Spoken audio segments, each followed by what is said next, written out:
That's to be expected there. It was a pretty good crowd back in Princeton saying.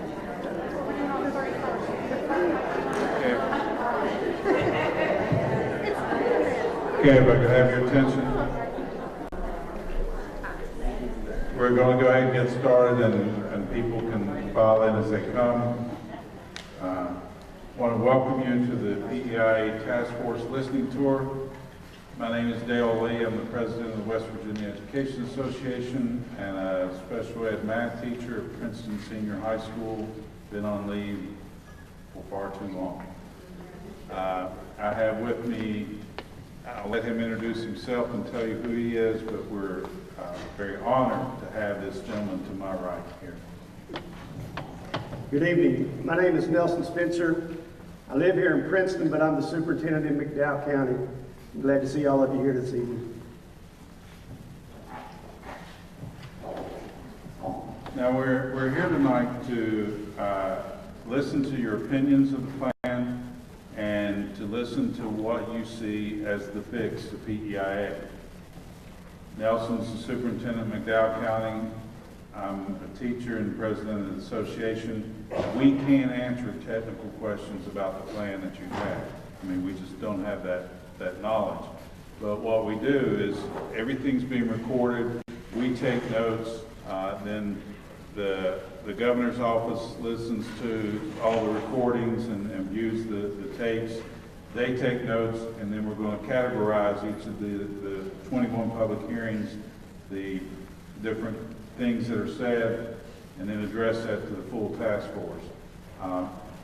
The task force, this is my 6th public hearing so far. I think I have 3 more to go after this. But again, we welcome your ideas, your suggestions, and concerns about the plans and problems about the plans. So with that, and also, if you signed up and said you didn't want to speak, and then we get through and some people come up with things that said, oh yeah, that makes sense, I'd like to speak now, you're going to be more than welcome to speak. Amanda Beckhoff will be seated here at the table somewhere.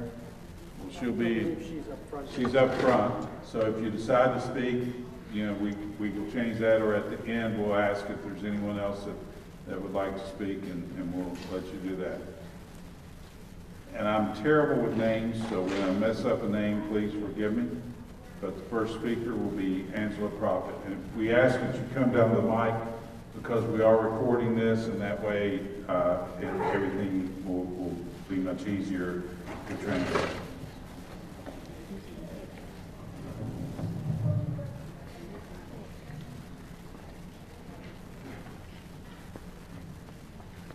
You have an obstacle course to get here.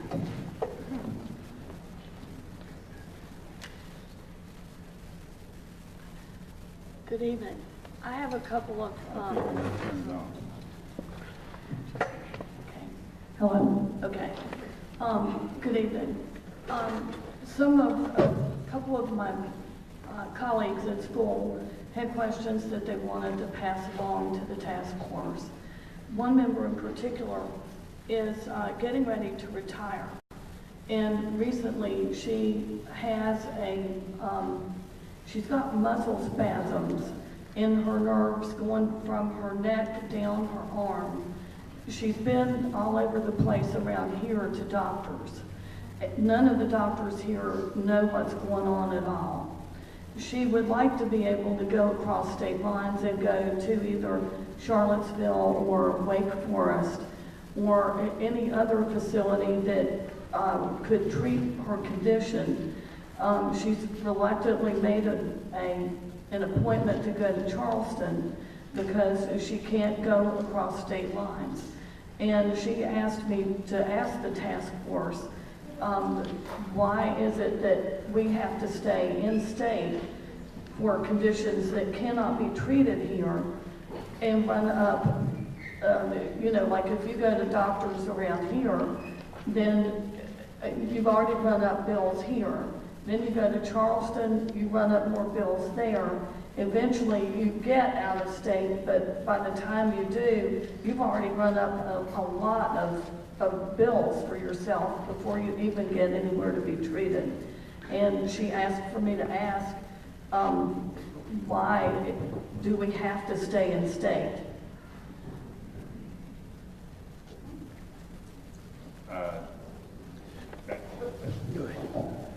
Again, that's all of the things that's being looked at. Like I said, this is my sixth one. At the other 5 public hearings, that's the number one concern, is having to stay in state. So that's one of the things that we know the task force will look at. I can't answer that right now, except that under the current plan, they're trying to keep dollars in state as much as possible. But we have so many border counties in so many areas that it's not feasible to go to Morgantown or Charleston. That is a problem. So that is one of the things that will be addressed by the task force. Okay, and then a second question that I also had. Right now, it's being rumored around that PEIA will no longer cover health care for retirees. And she's very concerned about that as she's getting ready to retire. That's just a rumor. Okay. Okay, thank you. Okay.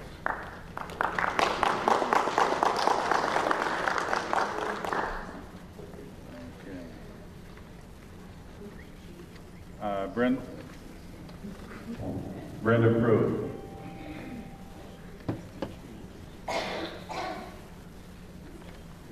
You said you didn't want to go first? I know. I should have said I didn't want to go last. Well, you should have said that. I would have fixed that.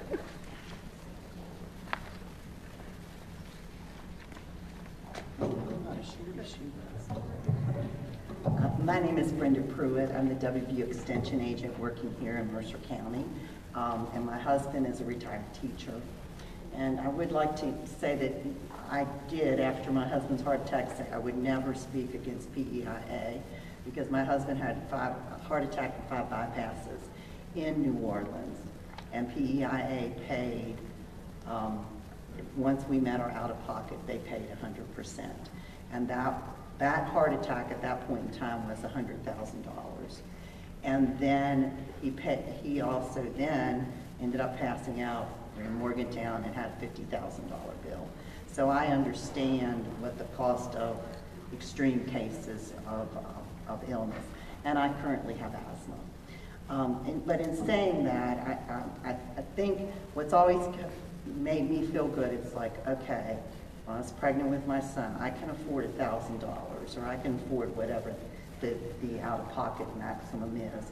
But now it's gotten to, it's out-of-pocket plus $50, plus $75, plus this. And the one that's a constant battle, and I'm sure you've heard this, is medicine. I could line up around this room the number of Flonas's I've had because they told me I have to get it before I can get the medicine that works. And it's a constant every year, like July 1 starts over again, and it's like, okay, how many times am I going to have to go back to the doctor? How many phone calls am I going to have to make before my medicines are going to be covered at a reasonable amount? Or changed. I don't have a problem with changing as long as they work. But you and I both know, we all know, that somebody's insulin, somebody's Lipitor, whatever the case, it makes a difference what they're on. So then the other thing that happened, the last time I was at the doctor's office, my doctor said, Brenda, this is your full-time physical, and you can have all the blood work done that you normally have done for the physical. But I cannot check your B12 or your vitamin D at the same time I do that blood work. Yeah. I can do it another day and they'll pay for it, but they will not pay for it on the day that you have your physical. Now for me, who drives back and forth by the doctor's office, on my way to work, and I'm a salaried employee, that's not a big deal for me to stop. But a teacher driving to McDowell County that has to go an extra day off of work to get additional blood work, they're either not going to do it or they're going to have to take an extra day off. So I guess what I'm trying to say is I think the system makes us tired. And I'm a person who's used to working in systems. And I know there's a lot, when I get angry as I think about everybody isn't as good at systems as I am. They don't have master's degrees. They don't have the education that even teachers have. And they're in this system that is very complex and very complicated. And I understand I need to have more meds because it is going to cost, it's going to cost everybody more in the long run if Carl, my husband with a heart attack, or I are not on the right kind of meds, because then I'm going to be in the hospital, and that's going to cost the state of West Virginia. And I think people having to take off work to see the doctor a second time to justify 5 different things that have to happen before something's paid for. Short term, I think the answer is we've got to tax coal, gas, and the pipeline. And I think we have to tax our vices, alcohol, tobacco, soda, chips, the kind of things that make us have more health problems. And I would like this task force, maybe not short term, but long term, to be visionary. Because we know that our medical system in the United States, although it's the best in the world as far as its capability, it's become very, very costly. And how are some ways that hospitals and doctors and the people, what can we do that's best for the state of West Virginia to make this a system that works for all? Thank you. Thank you.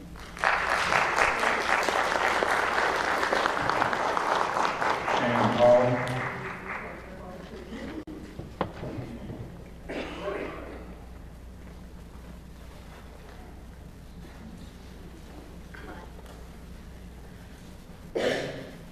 I'm Ann Pauley, President of the Mercer County Association for Retired School Employees. And I don't know how much you're aware of what I'm going to share, but as of 2016, the latest data we had was the number of teacher retirement system retirees was approximately 34,000. The average monthly benefit was $1,727 for all annuitants, which equated to $20,724 annually. Now, I want us to keep in mind the annual benefit amount is skewed by outliers such as the First Lady at that particular time and 164 other such high-income earners who also benefit from the system. These people, individuals, earn $80,000 to $100,000 a year or more. So it looks like we teachers or school employees or other state employees, when we retire, it looks like we're making a huge retirement income. As of this year, it has been nearly 17 years since any retirees received a raise in benefits. And at that last time, we're talking about just 15% of all retirees. 85% of West Virginia retirees did not receive any cost of living increase in the retirement benefits since retirement. Yet inflation continues to rise and eat away at income. There's retired cooks, we know for a fact, janitors, secretaries, etc. They're getting food vouchers at food pantries because of medical expenses and other costs associated with PEIA. There are retirees who are also making incredibly low income ranges. And I thought I heard 8,000 for a large number of people, but I don't remember, so it's best I don't exactly quote that. Last week I heard that HUD is going to be raising their rates, which means low income PEIA insurees will be hit hard again. And of course, all of us know people who have been hit hard by PEIA costs, the premiums, the out-of-pocket costs, and the medicines. Unbelievable expenses associated with that. And as an individual, I do want to stop and thank PEIA. We, in our meetings, we've talked about how much we appreciate what PEIA has done for us. And I thank you all, PEIA, for what was provided when my husband needed services. But, and also, I've assured people that you all have listened in the past.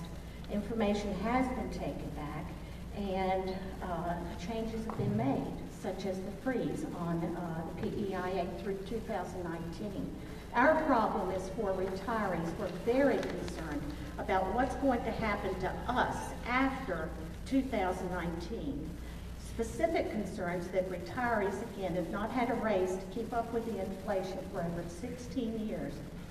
And, you know, keep in mind, that was only for 15% of the people that got that raise. 85% did not. The average retiree, I repeat, as of 2016, had a monthly benefit of $1,727, and that amount is skewed. Except for the lowest of retirement benefit retirees, the same premium rate is paid by all retirees except for those making $69,000 and above. But you know what? They pay the same premium as somebody making millions of dollars. The incomes of retirees are fixed, and we're the least able group to afford the increases in premiums or out-of-pocket costs for health care. Despite a lifetime of hard work and service to our communities, inflation for utilities, groceries, prescription drugs, and other daily essentials continue to make it hard for retired individuals to make a living. We are opposed and go on record as being opposed to the voucher system, as it would dramatically increase health care costs and create risks for current and future retirees.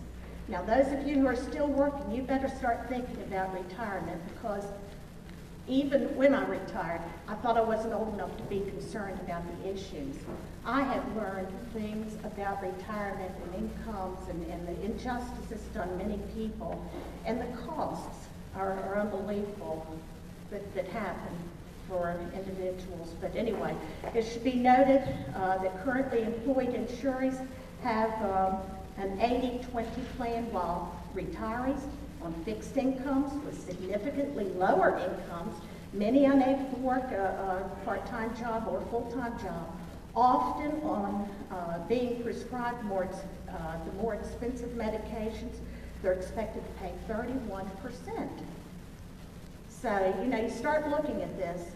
Is this fair? Is this picture fair? Our suggestions are that retired insurees should have a tiered income premium provision based on their retired state retirement, and the benefit be locked in at the time of retirement. We also ask that there be no raises with which to fund co-pays, deductibles, and premiums for retirees. Thirdly, the costs to retirees, that's your premiums, co-pays, deductibles, out-of-pockets, etc., they should not only be frozen, but rolled back.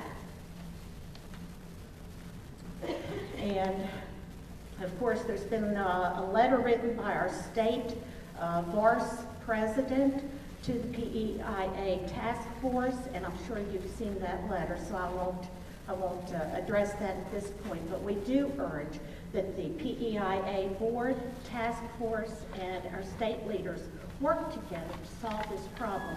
And as Brenda pointed out, we do believe that the sources of money to pay for these needs come from other sources that are out there, other taxes. Thank you.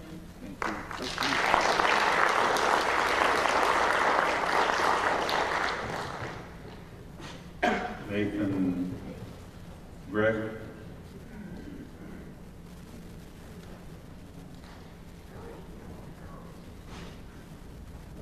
I probably missed that last name.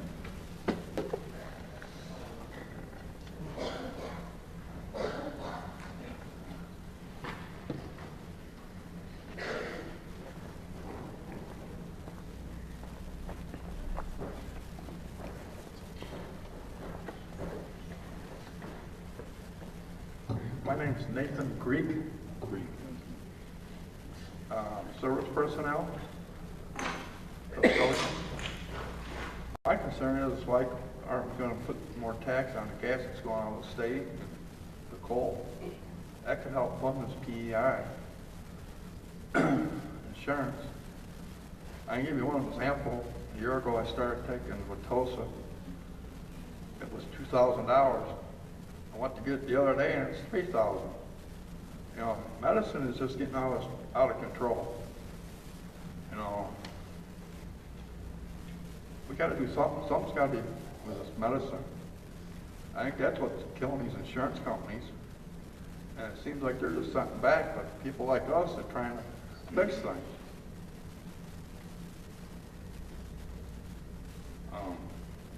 Hopefully I'm going to be able to retire. I don't know. I might have to keep working until I'm 70. I don't know. If they keep raising this insurance, it's unbelievable. I think there's a lot of things in the state that the state can do instead of the low, the middle class, because they're putting us right in the poverty. We're going to be the poor man.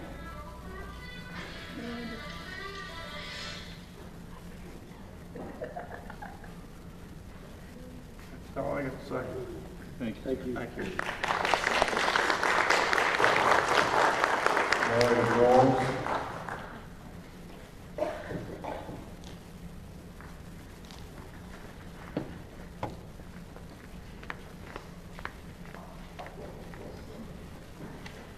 Hello, I want to give a few personal examples of how PEIA has affected us. We have 5 children, and last year there were 3 students at my school that were in a bad living condition, and we brought them home. Because of the unique situation, they were not in foster care, and we just had guardianship or permission to keep them. They had medical cards. Their mom had let their medical cards lapse, so I had to go to the pharmacy and buy their prescription for strep without any insurance. I was shocked to find out it cost the same as I pay for co-pays for my children's insurance, for my children's medicine, and we have insurance. So I'm not sure how the co-pays are the same when I'm paying premiums every month that's supposed to help offset the costs of these medicines.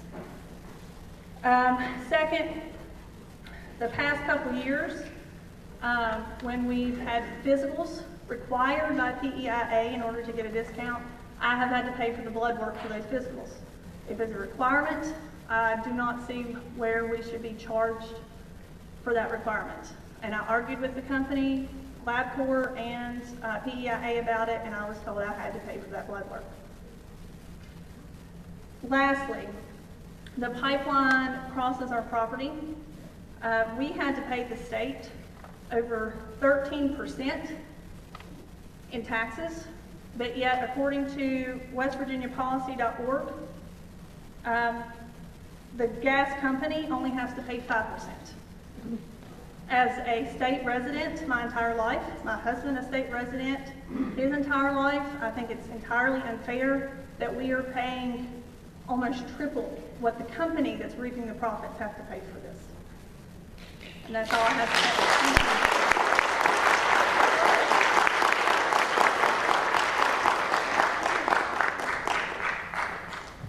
Rob Austin.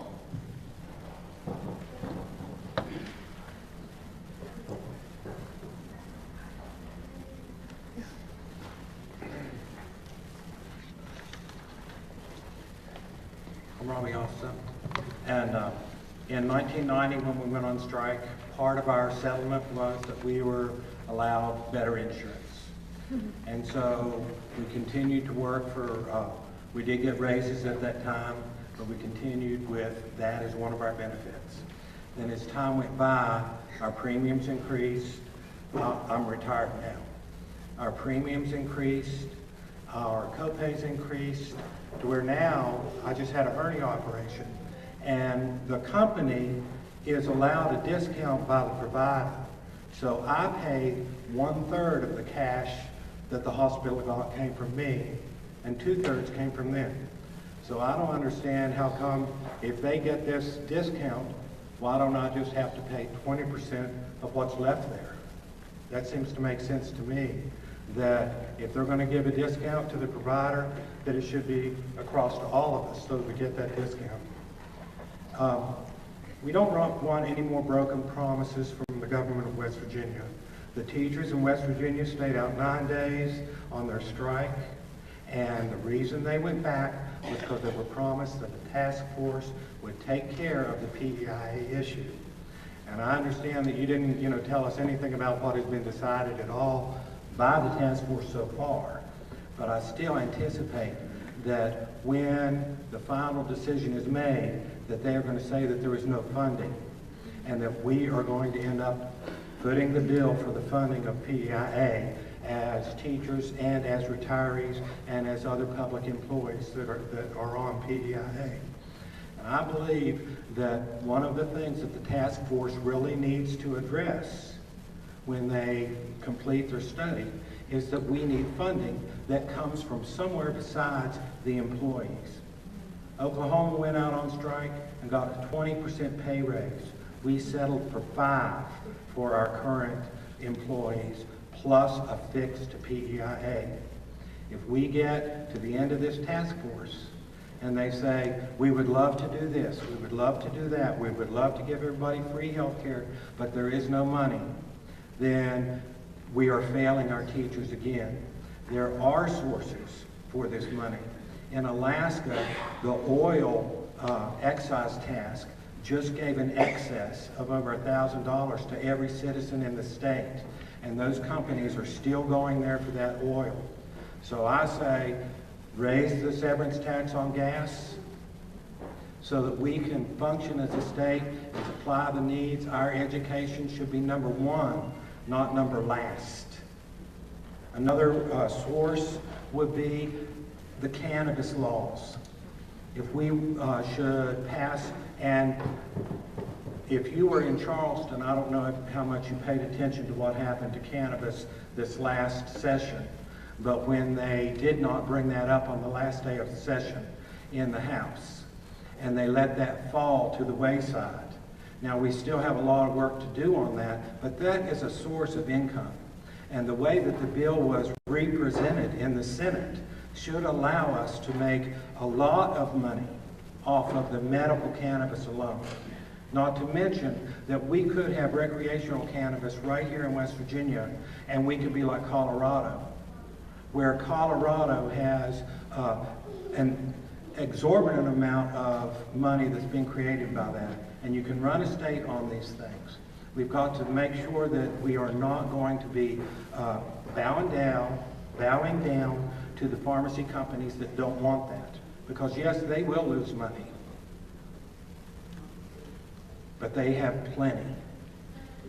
And then naturally, we could eliminate some of the tax cuts that we've been given to people who already are too wealthy.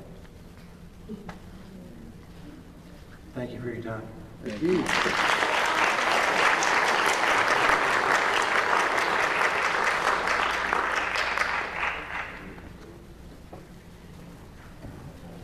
Steve Bailey.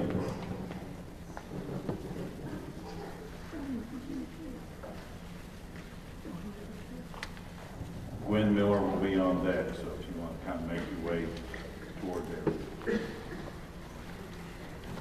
Steve Bailey, Region 5 Director of the West Virginia Association of Retired School Employees.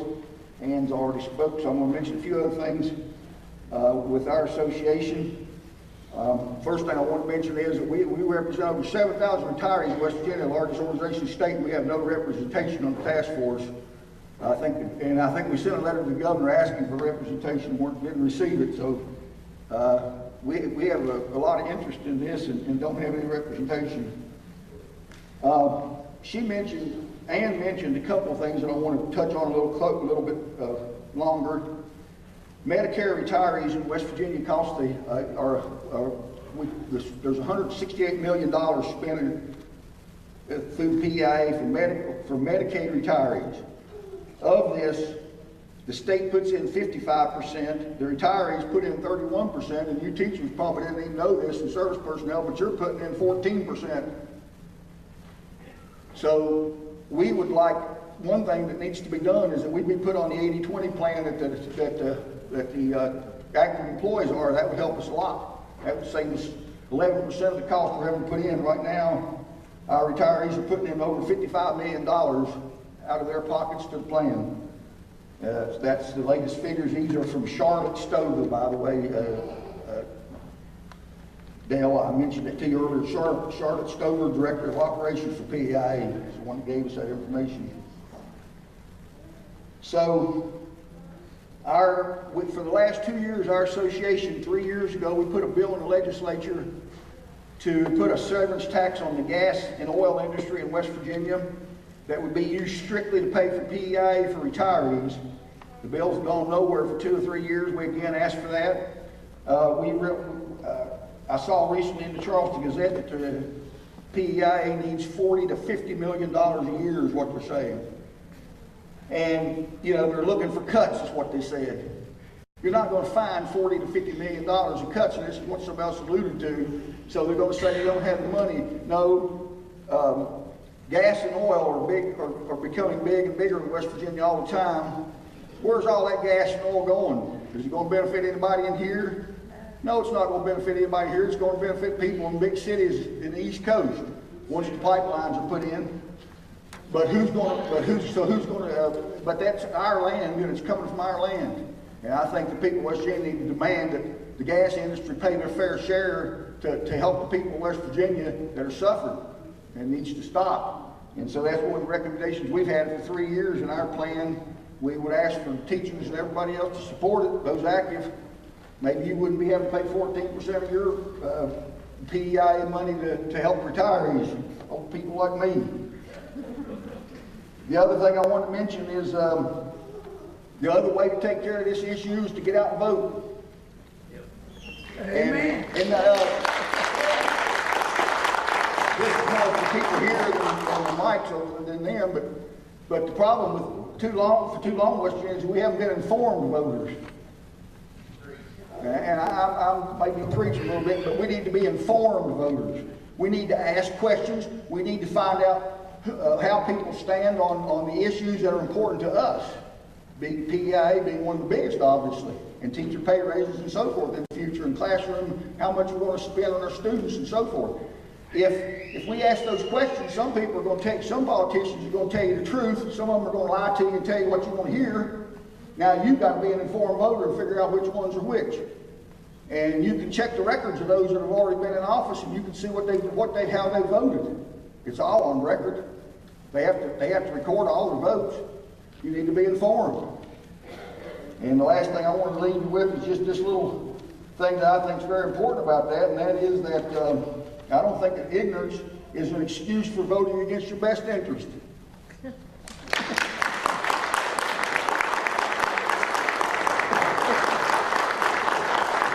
Glenn Miller, Ashley Williams on deck.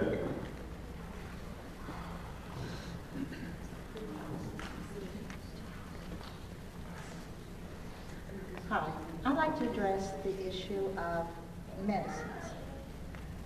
I take Reviv. When I first started, my copay was $50. Then it went up to $100. Last year it's $250. That's a month for it. My husband's on Ticassin, and his was $50, and his only went up to $100. Then we find out it's not really Ticassin, it's a generic, so he's paying $100 a month copay on a generic. And these are specialty meds, so that we have to order them through the company. And it's like they make you jump through all these hoops. They say it's every 6 months, but I think it's sooner than that. You have to have everything reauthorized. So you have to call the doctor and, I'm about out of medicine.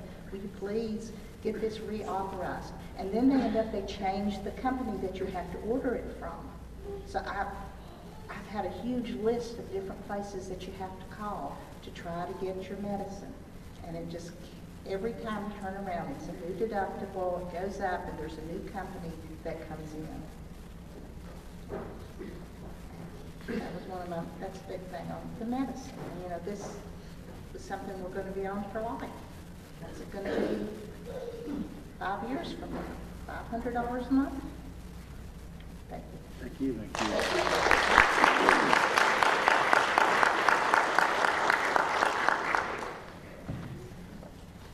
Ashley Williams and Pam Kinzer on deck.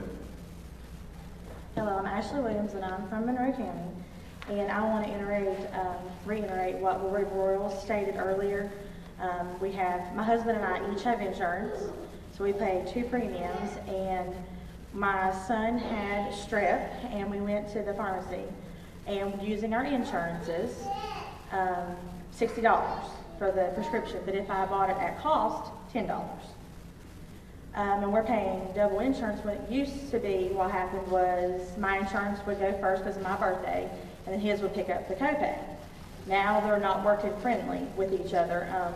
My son was pre-approved for a procedure earlier this year. We got it pre-approved through PEIA and Blue Cross Blue Shield.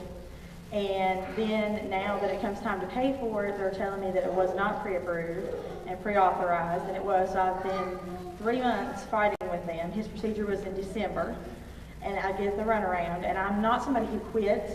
I'm not a quitter, and you know, I went through all the trouble to do all the right hoops. You know, the nurse got it pre-approved. I double-checked, got the confirmation on it, and then when it comes time to pay, well, we're not paying. And you know, with 3 small kids, it used to be that, like I said, my insurance would pay, and then the co-pays would be picked up by my husband's insurance. So we had little out of pocket, but we were paying double premiums, which, you know, is okay. But now it's not the case, and I just think that's ridiculous in that aspect. Another aspect is vaginal birth, and I know that that's a crazy subject, but I'm a science teacher. That has doubled in the last 12 months. I had a friend who had a baby. She turned out to have another baby, and she's paid double for this baby that she just had. The baby's 2 months old. Now, I'm in the medical profession. I'm an EMT, first responder. A standard birth, which is what she had, should not have went up that much in 12 months. I order medical supplies all the time. I know what the cost of that stuff is. I mean, I realize that there's inflation. I realize that, but it should not be that much. The other thing, when we were asked about what kind of health plan would we want to do, like whether it be, of course, the Go 365 was crazy, but for us that are in more rural areas, McDowell County, Monroe County, we don't have gyms that are within driving distance. If I want to come to a gym and actually be part of a program, I'm driving 45 minutes, I'm paying a babysitter to keep my kids, or I pay the gym to babysit my kids. And that's just really ridiculous. What would really work for Monroe or McDowell would be bring a person in, like a local person, let them train us at this, like let them do like a gym class at the school or something, but that doesn't count. Like with 365, that wouldn't count.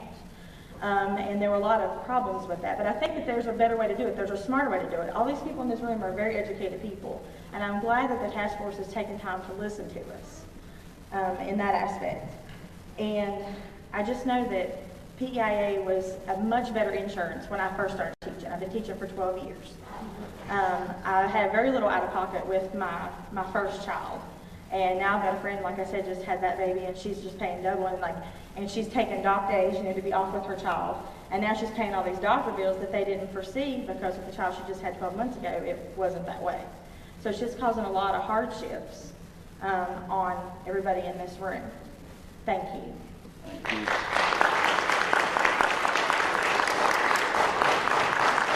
Pam Kinzer up, Nicole McCormick on deck.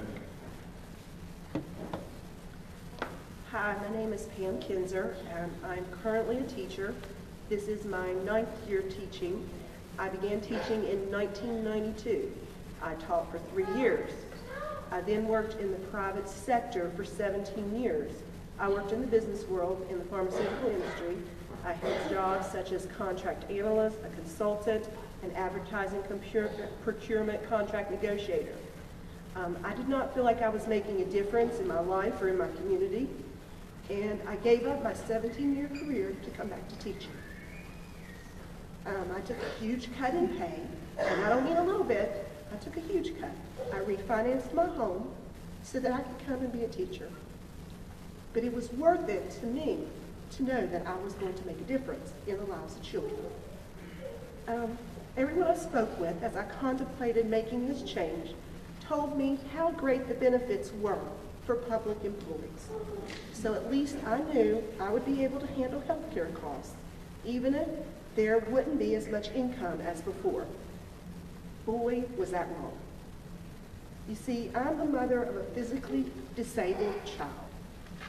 At the age of 17, my son has undergone 4 extensive orthopedic surgeries. The first 2 surgeries occurred before I had PEIA insurance.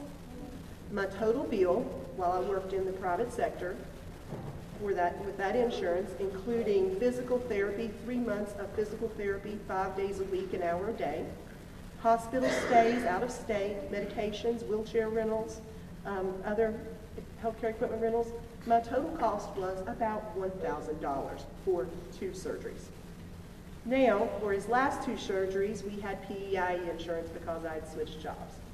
These surgeries took place in 2016 and 2017. I am still paying those bills, and I do not expect to have them paid for at least 2 more years.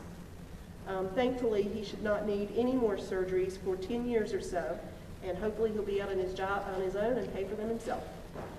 So now, fast forward to why I'm here. I realize that healthcare costs are rising nationwide. I realize it is likely I will continue to pay more for healthcare. What gets me is that PEIA pays less when patients go out of state. I would love to be able to see a surgeon in the state of West Virginia who would agree to treat my son. His surgical needs are too complicated. The doctors I've seen inside the state of West Virginia say they cannot help us. Instead, we travel 9 hours to Delaware to a surgeon who has allowed my son to be able to walk. Without these surgeries, he would not walk, and that's just the bottom line. And for that, I get a higher percentage of costs to pay for my PEIA. If I were to able to stay in state, my portion of costs would be the 80-20, as long as it was, well, it would be 80-20. Because my son is disabled, we are forced to go out of state, and my portion of costs drops to 70-30, even if I get the services pre-approved just because they're outside of the state. So basically, my disabled son has to pay more for medical care just to get his basic need met of being able to walk. So, I just find that to be wrong. I'm asking you today to address this issue so that pre-approved medical care out-of-state costs are the same as if it is conducted in the state. Now, how do we pay for this? I'm no authority, but people have different opinions on this, and that's okay. I think we legalize marijuana, recreational medical use, and we take that money. It's already happening. You walk out in this parking lot, walk down the street, and somebody's going to be out there smoking marijuana. And what is the state of West Virginia making off of it? Absolutely nothing. So something that's already happening, let's legalize it, and let's tax it. And use that money to help us pay for health insurance.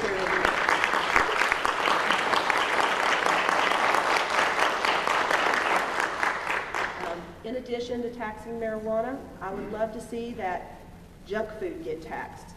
Pop, chips, candy. This food is unhealthy anyway. It causes you to have to go to the doctor. Let's tax it and make some money off of it and pay for our health insurance costs for our public employees.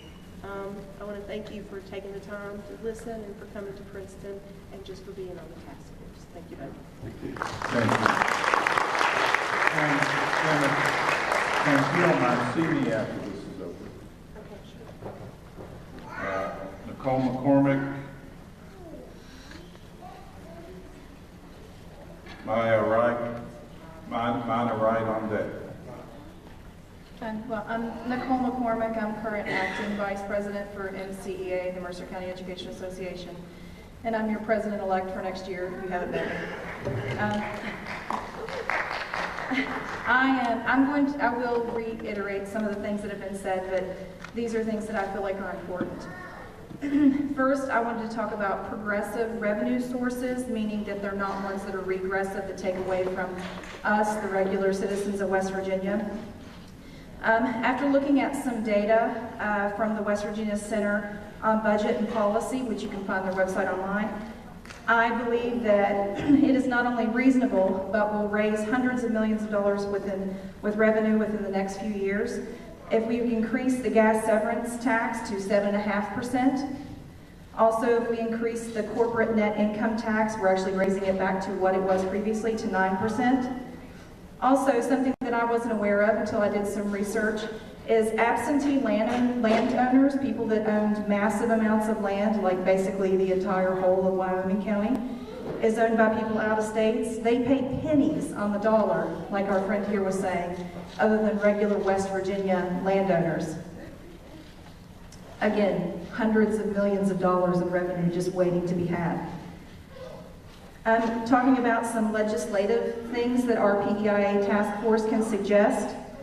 To change the language and to, instead of saying strictly 80-20 on how that our PEIA is covered by the state and us, to say at least 90% of our healthcare costs, and that at least is very important, by the state, and no more than 10%, and even at least 95% and no more than 5%. That way, if we have a great fiscal year, they can pay more that year. And if not, it won't fall below that line.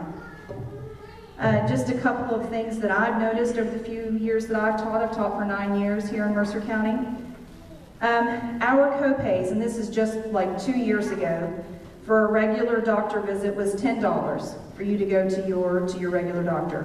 Now it's currently $20 per person. A specialist just a couple of years ago was $20. Now it's $40. A MedExpress copay is $50 per person. Heaven forbid you have 4 children or more like I do. And kids get each other sick, they're kids. It breaks you. An emergency room copay is $100. And I know that most of us are in the same boat. And whenever that you are trying to budget for food after you meet your bills and gas, and your family of 6 is living on $20 to $30 a day, $50 copay to MedExpress for one kid breaks you. And that's just not okay. When a starting cook makes $19,000, this is the people that are feeding our children, and we're treating them like that they're garbage. I digress. Sorry. And like that's been said by many, many people, the medication costs are outrageous. And now that we have to do a 90-day maintenance medication for medication that we take continually, like I have to take Wellbutrin, I struggle with anxiety and depression, and that medication helps me function like a normal adult. And sometimes a $20, a $30, a $40, a $50 copay, heaven forbid, like Gwen said, her family's paying hundreds and hundreds of dollars out of pocket, it breaks you, and you need that medication to live. Some questions that I have and that other people have brought up to me. I feel like that sometimes PEIA is crossing HIPAA violations. People that are not medical professionals are making medical decisions. They're changing medications based upon cost, not based upon what the doctor and the patient considers. Also, who decides what medication is preferred? And when there is no generic available. A lot of our brothers and sisters that have to take insulin or other drugs, that is just what it is. There is no generic, and the cost is outrageous. Also, for some people that are diabetic, it takes time for their body to get used to whatever drug it is, to metabolize that. Whenever there's a sudden formulary change, a sudden medication change, you're talking life and death. And that change can happen just because the cost is better. Yeah. That's not appropriate. That's not okay. That's somebody's life. And that's what PEIA is doing. PEIA should not be making money. They are a public group, just the same as our public education system, our public roads. Any money to sustain the company, yes, of course, sustain our health care. The rest, any excess should be put back in to be able to offset costs. And something that's been said over and over again, you know, talking about Pam's son and the ability to walk. Out-of-network services for bordering counties and services not offered in state and or for serious illnesses, cancer, the ability to walk, all of those services should be covered at the same rate. And that, again, should be at the discretion of the doctor and of the people that are receiving those services. So basically, what I'm asking you and all other people that are on the PEIA Task Force is, and we do appreciate you being here. And I know I can't imagine the schedule and the things that you do outside of this and your regular jobs. But, you know, these are big concerns from all of us. And it really, truly is life or death for a lot of us. And so please express that to anyone that needs to hear it, how important it is. Thank you.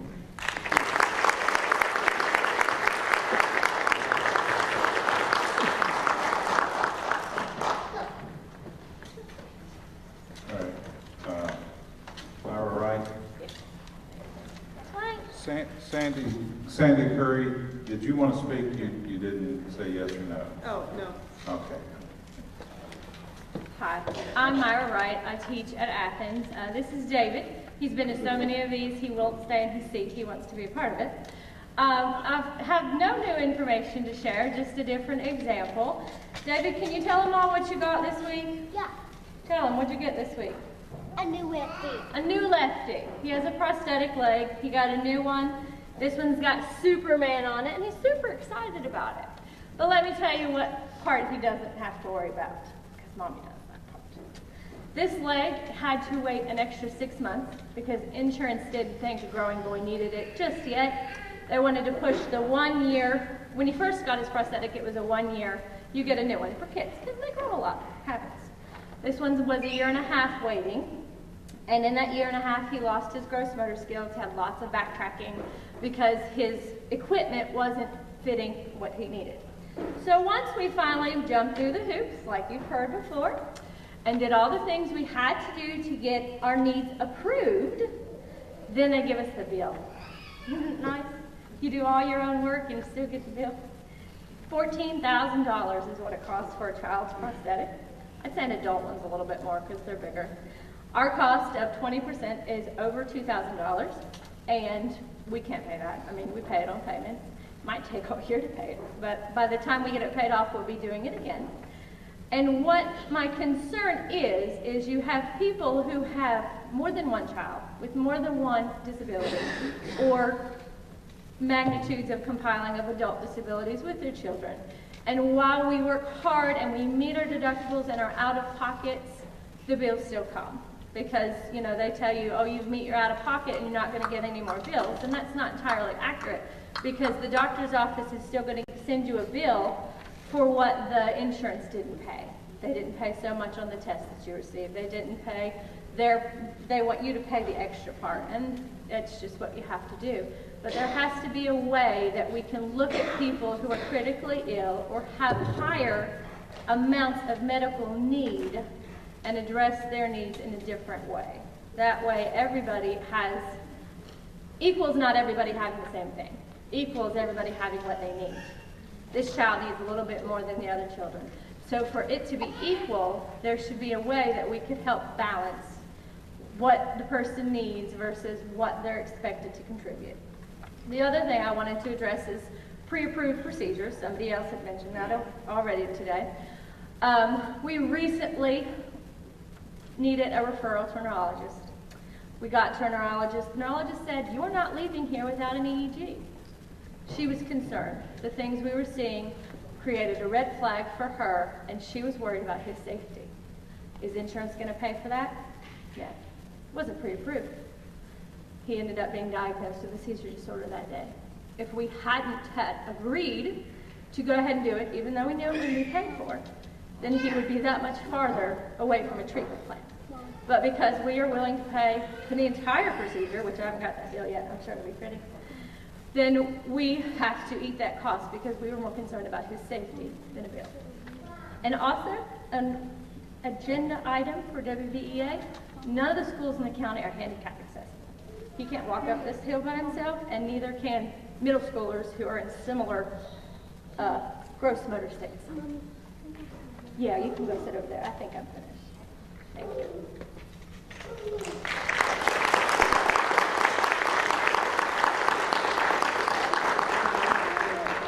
Well, we're done. Somebody else's turn. Vicki, and I'm not even going to try the last name. Oh, okay. Okay. That's Carol Bailey.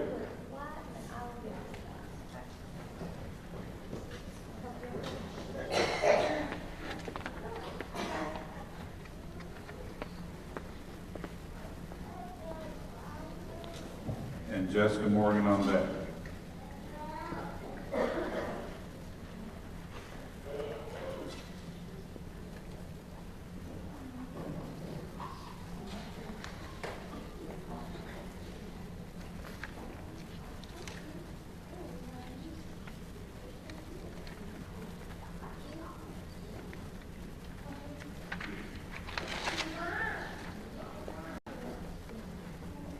I'm Carol Bailey. I'm a retired school teacher. I'm a member of West Virginia Force and WVEA retired. And some of my concerns have already been addressed. Brenda mentioned blood work, that you can't do the blood work for certain things on the same day. You also cannot get a vitamin B shot the same day you're there for a well check. You have to come back another day to do that. That's expensive for everyone. So they can, you cannot get a shot that same day. So that's another thing. Nicole kind of addressed this. How many of you have been denied a medication that the doctor prescribed? They give you an alternate. Look at the hands. My last one was pressure in my eyes. They found a medicine that dropped the pressure in one eye 11 points and the other eye 9 points in a month. So that was a sample. He gives me the prescription, denied. They wanted some other medication. They're playing with my eyesight when they're doing that. And I'm sure some of the rest of you have had medical problems. And we're still fighting pressure in the eye because we can't get it.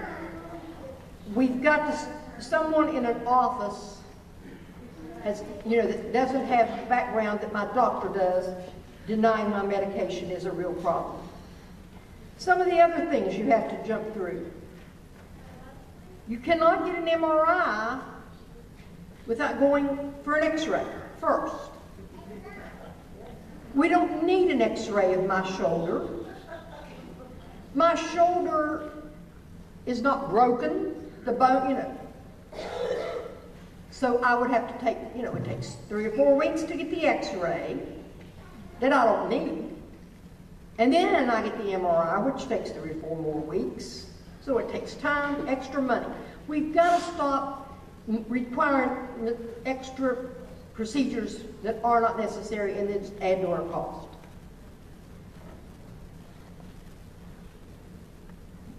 I have a suggestion, I don't know. If I go to Princeton Hospital and I have a surgery, PEIA will only pay them a set amount. They did not, and that hospital has to absorb the rest. Why can't we start doing that with prescriptions? PEIA said this is all we're paying. Because those people are getting rich, those companies, off of us. Why can't we just say, we're only paying this much for that prescription, and they have to absorb the rest? If we do it with doctors, if we do it with hospitals, why can't we do it with prescriptions?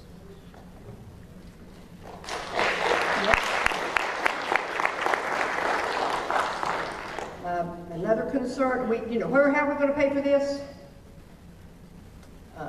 We have to have a severance tax on gas, maybe even increasing it back up to where it was on coal. People say if we put a big tax on severance, they're not going to use their gas. They are not investing millions of dollars in the pipes that are in Oak Hill and Fayetteville and Morgantown and everything. The money that they're investing, and they're going to leave because we want a few more dollars from them. We need to have a tax on them so that we can give the state money to pay for PEI and other expenses, and even give the landowner some money for their land being invaded. And, you know, we could do that with severance tax. We need to stop giving everybody tax cuts so they can make more money and the state makes less. We need to finish up the medical marijuana. We wouldn't know how to, if we did severance tax and do away with some of the tax cuts and had marijuana, this state would not know what to do with all their money. We've got to do it. We can't let the gas companies rape West Virginia like the coal companies did. Yeah, they know what to do. As a retirer, I say this every time, every hearing. When I retired, they said, you're going to be on this salary for the rest of your life. You're not going to ever get an increase. No cost of living ever. And I understood that. But I make less and less every year because of my PEIA. And for some of us that have, those that retired 30 years ago that were making less salary 35 years ago, and their PEI premium's the same as mine. And it's too much for them. Thank you for listening. I know you all could just take the information back, but we've got to have more money. That's the down. We've got to increase something in the taxes to get more money to pay for PEI. We can't keep putting it on the backs of the employees.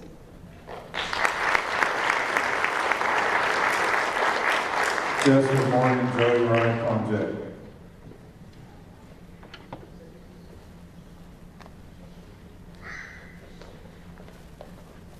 Hello, I'm Jessica Morgan.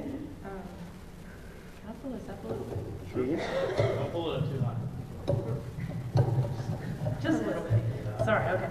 I work for the WVEA, and there are many teachers tonight who are putting their students before even their own health and at talent shows and parent nights. And so it is my honor and privilege to speak on their behalf and share with you some of the notes I've been taking at school visits in this area.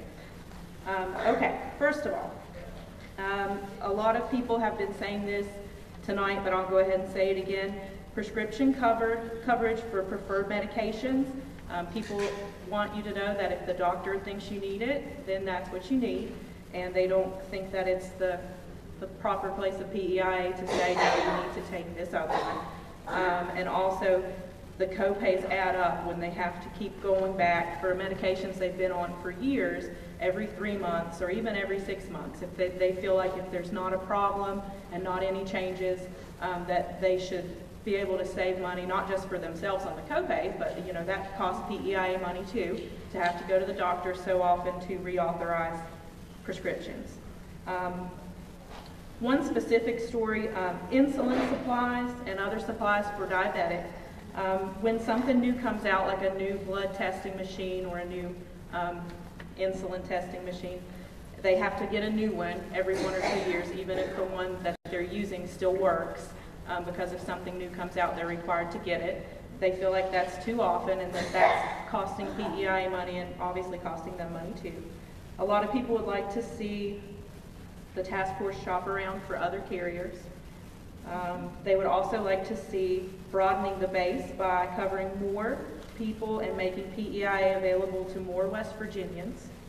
And as said before tonight, they would like to see, instead of just 80-20, something like 90-10, but also saying no less than 90% and no more than 10%, so that if this, like Nicole said, if the state has a good year, they can put some more money into it and help people out. Deductibles and premiums are the #1 concern for many people, what's actually coming out of their pocket, out of their paychecks. And if the task force cannot find a way to keep up with the increasing prices, then they would like to see the task force recommend pay raises to offset the cost. And let's see. And finally, many of the members that I've spoken to wanted to thank the task force for their hard work and for providing this opportunity for them to share with you their concerns. That's all. Thank you.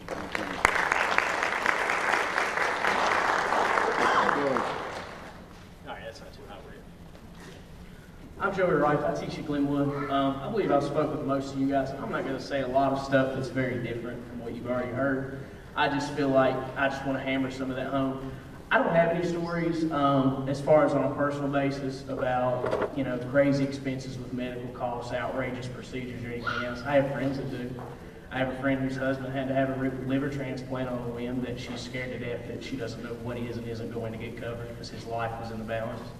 I have friends who have children with severe disabilities who have spent outrageous amounts in order to get them covered. What kills me on a daily basis is the co-pays. Today, my daughter has a lot of ear issues since birth. She's had a lot of ear infections. We've cycled through a ton of different medications because we'll get to something that works and then it won't be covered, and similar to a lot of things that everybody said all night long. When I first started teaching, which wasn't that long ago, our co-pays were exceptionally lower than they are today. Now at this point, every time I take my daughter to get her ears checked up, it's $50, not $40. It's $20 every time we go to a family doctor. We used to be, what, $5 at one point with the discount, then $10, then $20, and God knows where it'll be in 5 years from now, and 25 years from now, where I'll probably still be in the same profession that I love. Co-pays are just outrageous. When it gets to the point that, I know when I went into teaching, it wasn't going to be the craziest income that I was ever going to get. The benefits were supposed to be good, but I never thought after taking on, I had homebound today, I have after-school detention, after-school suspension, after-school tutoring, anything they will do to give me an extra income I take on. I teach Chinese kids on the weekends and in the mornings at 4:30 to 6:30 and 10 back to 5 in the mornings on Saturdays and Sundays. But I still, when my daughter today, we had all these meetings and things going on and we had to cancel her checkup appointment. In my head, I thought, well, that's $20 I can save on co-pays if she's well enough that next week that we reschedule to, that I don't think I have to justify taking her back for her checkup on her ears. And I feel like for everything that I do in the profession that I'm in, that's just sad. And I don't have anything like many of you guys have in here. The overall cost of health coverage is just getting outrageous. We in the United States pay, what, $2,500 more than countries that are below us in health care, yet their life expectancies are 30 times ranked above us in most of them. It makes no sense to me. And a lot of that comes back to big pharmaceuticals. We have allowed them to destroy our state with prescription opioids, and I'm not even a huge proponent of recreational marijuana or anything else, but it seems like for medical needs it only makes sense. But you can't do that because that'll take money away from big pharmaceuticals.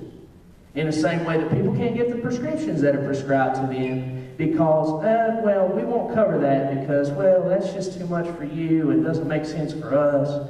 But these big pharmaceutical companies will keep coming in and pushing new stuff and charging us more money, and we'll get less coverage for it and have less access to it. Just to hit home on the ways we can pay for stuff, I don't have it figured out, as most people don't. I understand, though, that the corporate income tax in our state's cheaper than places like Pennsylvania. Pennsylvania seems to have no trouble with it. It's already slightly higher than other border states like Virginia, and we don't seem to have any problem with that.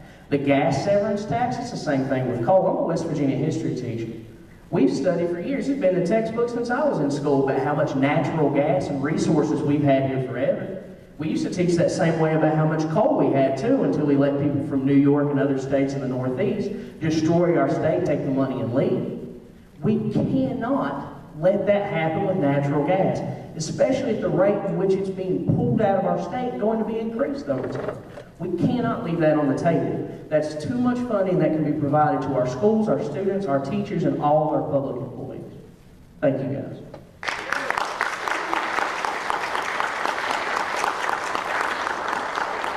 I don't have anyone else signed up to speak, but if anyone else wants to come and speak, please come on up. Okay, you'll be next.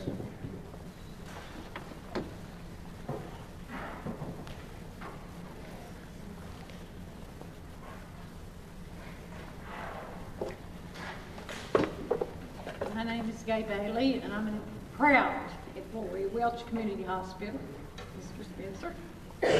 And y'all talk about raises. We are under a different funding than the teachers. We haven't got a raise in 15 years, but everything else has gone up. Gas, food, rent, the whole 9 yards. I would like to see them do away with that 90-day prescriptions. I can't afford $100 Sembicort, $100, I forgot the other medicine you take, or a 3-month supply. Then go back to the drugstore and say, oh, you can't have this. Because, oh, did you get the letter that changed it? No, we did not. You want to fund it? Fixing to make bedding legal in the state? Get our share of it. McDowell County has paid co-severance for over 100 years. We have nothing to show for it. Schools falling apart. You know that yourself. We have no stores. We had Walmart that left just as soon as their tax deductible was over. They shut the doors because they're had to start paying state tax. That's not fair. Not fair to McDowell County. It's not fair to Mercer County. It's not fair to us that worked 15 years with one pay raise, and it was $500 across the board. We get $1,000, I think this time, is what the state Welch Community Hospital workers. They started janitor, $16,000. One's been down there 20 years, still making $16,000. But if it wasn't for the hospital, where would they go? Board of Education, the hospital are the biggest employees in the county. And we're the least paid. But we stay because you need medical care. You need to bring your child to the emergency room. We're there for that. And people look down on McDowell County. They always have. They don't need us anymore in Charleston because we have no code. I'm sorry. We done took it all. Took everything we had and we got nothing. So now they want us to pass road bonds. We're not going to get no roads. They passed it. Now they're passing bedding. I say take it right off the bat. Take our money, put it in PEIA, put it back into your community. Don't let them take it no more. Or you're going to end up like us with nothing. But the 90-day, the lottery, and please keep face-to-face with diabetes. They were going to do away with that program. That program saves me almost $400 a month in supplies. And it has helped. He keeps his blood down. His A1C keeps going down. But without that supply, without that diabetes medicine, it won't work. And he's been deadly sick. He had to quit work because he had a fungus in his lungs. And PEIA, bless their heart, they did help pay for it. We had no problem. We've had problem with medication, going to the drugstore, can't get it. And the $100 copay for ER, you can only go 5 visits a year. He gets sick in the middle of the night. I have no choice but to go to the ER. But I'm penalized if I go one more time, unless they admit him. And it's not fair that you have to say, oh wait, do I wait till in the morning and take him to his medical doctor, or let him sit there and suffer all night? They need to do something with that if it's actually an emergency. I mean, I just don't take him because he wants to go. 9 times out of 10, he's laying in the floor when I do call the ambulance to come get him. But if you go more than 5 times from July to June, you pay for it. And that's not right. It's not like, God knows some of these people that go just to be going to get prescriptions. And we don't do that. But that's the way they're treating us, like, you're just going there to get the drugs. No, I'm going to get treatment so he can live. And PEIA, last month I had to call 3 times to get Semicor because they said, well, the prescription's wrote for 45 days. It's an inhaler. It's not a 45 days. But another trip to the doctor, another $40 to get it taken care of. If you're going to write a 90-day prescription for something, they need to look at the price of it first. If it's $100, you can't afford it. And if you buy 4 or 5 of them at a time, hey, I'm not afraid to tell you, I only make 500 and something every 2 weeks. I'm broke. We're all broke. And it's time PEIA realized, hey, we promised the state workers, I don't know what they promised y'all, but they promised us if we did not take a pay raise, our insurance would be good. Well, we haven't took a pay raise, and our insurance is getting worse. It's like they want you to die. Will they be responsible if something happens? If you cannot get your medicine, you can't get in the ER, will they be held responsible if somebody dies? And that's what it's going to take, I'm afraid, for some of them to get up and say, we need to change this. It has to be changed somehow or another. I don't know if it's the gas, the coal, equipment sitting in people's lots. That's another big issue. Inventory was shoved aside. Oh, we can't charge these people for having 100 cars on their lots. It's not business. We're in the business to keep people healthy, keep your children educated, just like they are to sell a person a car or mine a coal. We're in business to help one way or another. You are too. You help kids every day at school. You see how some of them are taken care of, not too good. We have more people that need to be looked at other than just a person sitting in a seat. And I'm sorry I took so long, please forgive me, but do thank you for coming. Last year I went to, I think this is my 3rd meeting, I went to Tamarack every time they have a meeting, because I don't want to be the one to sit back and say, oh, we should have done something. You should show up and say, hey, I did my part, what did you do? Help us, some way or another. Thank you.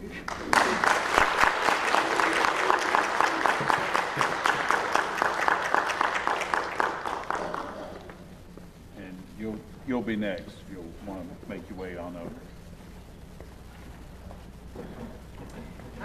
I'm Phoebe Meadows, and I don't have PEIA. I'm retired from the Mercer County school system, but I went on my husband's insurance when I could see things were going south. But as I sit here and listen to all of you this evening talk about all of these things that we have heard over and over for quite a while, my conclusion for each one of you is not just about PEIA. We've heard people talk about our gas tax, our severance tax on coal. We've heard people talk about the pipelines that they've got lined up on the sides of the road. We've heard from a public employee who hasn't had a raise in 15 years. Our PEIA is not working for us. My conclusion from all of this is our government is not working for us. Amen. Our government does not care about you. You have got to look around and you've got to pick people to vote As Mr. Bailey said, you've got to be an informed voter, and you have got to vote for people who care about you and about your kids.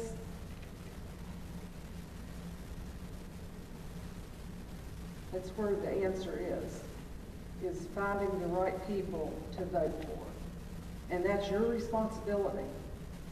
And it's your responsibility to gather up your neighbors, your relatives, and anybody else you can that's eligible to vote. Get them registered to vote, and you've got 2 weeks of early voting. Get them to the polls. And if they don't know who to vote for, tell them who to vote for. It's your responsibility. And then maybe one day we won't have to keep going to PEIA meetings in Beckley every year and hearing the same thing over and over and over. It's the same thing over and over and over. And you, every one of you, can fix it. Thank you.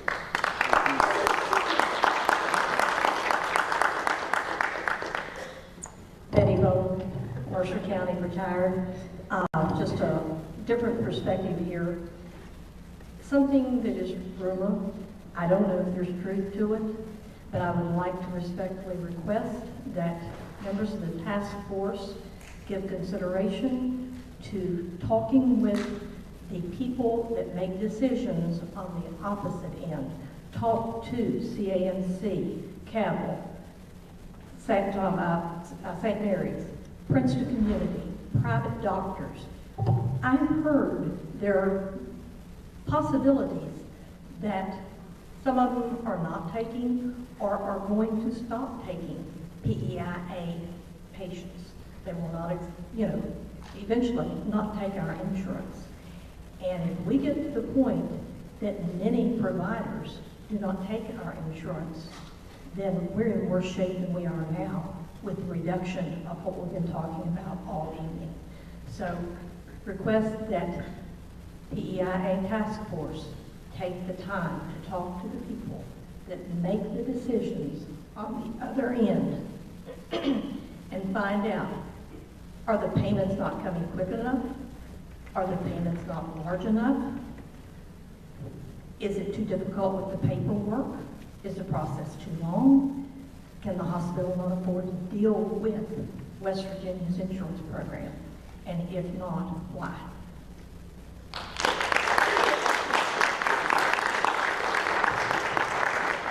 Anyone else wish to speak?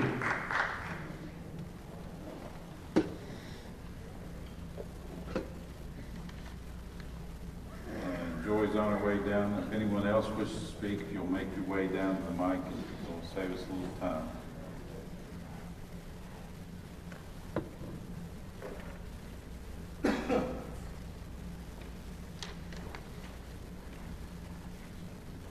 My name is Joy Kinzer. I teach at Princeton Primary in Mercer County. My dad is a retired music teacher. He taught for around 25 years, but had to retire early because he had cancer. He was diagnosed with cancer in 2003 and had surgery, and we had a year of remission. It was wonderful. But the cancer came back. His doctor was amazing. His doctor caught it and immediately contacted the specialist that specialized in his type of cancer and got a hold of them and worked out a care program. My dad nearly died because PEIA would not approve this treatment. Not because it was some crazy experimental treatment, but because they used the word stem cell in a standard blood transfusion program that had been done for over 20 years. I nearly lost my father because of an insurance problem, because there's no way that my parents could have covered the cost of caring for cancer. Today, I am a teacher and I love my job, but I don't carry PEIA. I'm blessed that my husband has a job that provides good insurance. My husband carries Blue Cross Blue Shield. He works for Volvo Trucks. They have far fewer employees than the state of West Virginia. But because of the number of employees that they have, they get a good rate. My husband pays about $300 a month for our family, and he doesn't have to report my income. My husband doesn't have to go in and have blood work done every year, nor do I. Our co-pays are far less than PEIA. Our premiums are less than PEIA. There's no reason, if PEIA cannot stay competitive with other insurance, because they're dealing with the rising medical costs too. If PEIA cannot stay competitive, then we need to start shopping around and find a company that can be competitive. And maybe if the PEIA board saw that we have the potential to go and get better insurance somewhere else, maybe they would improve what they're offering us and the rates that they're offering us.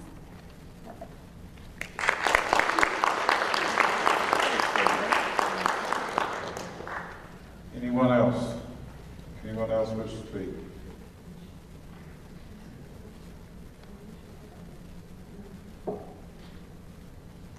Then Spencer and Nelson, I want to thank you for coming out. This is one of the larger ones we've had that I've heard of, so that's a good thing. Again, we will, not only will it be, has it been recorded and will be analyzed by the governor's staff and all the PEIA Task Force, but we will, Nelson and I took notes, we will take this back to the committee. The final one of these is June the 11th in Charleston. Tonight there was here, Beckley, in Lewisburg. So you know, we tried to make sure that people didn't have to drive a long way to have their voices heard. And if you want to thank anybody for that, it was those of us, Nelson, myself, that were on the committee that were insisting that we make this easy for people to have their voices heard. If you have any questions, we'll be glad to stick around. Again, we're not the experts on the plan, so we can't answer technical questions for you. We can write them down and get them to the right people and see what we can come up with. But if no one else wants to speak, then I thank all of you for coming out tonight. And hang in there with us, is all I ask.